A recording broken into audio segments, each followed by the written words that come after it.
37 অতঃপর আদম তার রবের পক্ষ থেকে কিছু বাণী পেল, ফলে আল্লাহ তার তওবা কবুল করলেন। নিশ্চয়ই তিনি তওবা কবুলকারী, অতি দয়ালু। 38 আমি বললাম, তোমরা সবাই তা থেকে নেমে যাও।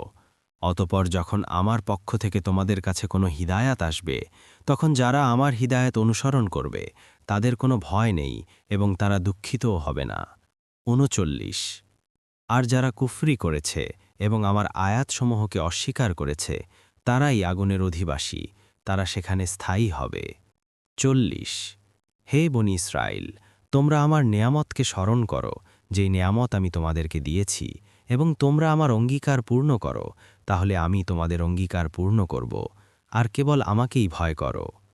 41 আর তোমাদের সাথে যা আছে তার সত্যায়নকারী স্বরূপ আমি যা নাজিল করেছি তার প্রতি তোমরা ঈমান আনো, এবং তোমরা তা প্রথম অস্বীকারী হইও না। আর তোমরা আমার আয়াতসমূহ সামান্য মূল্যে বিক্রি করো না, এবং কেবল আমাকেই ভয় করো।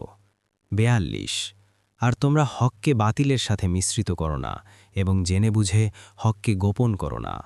43 আর তোমরা সালাত কায়েম করো, জাকাত প্রদান করো, এবং রুকুকারীদের সাথে রুকু করো।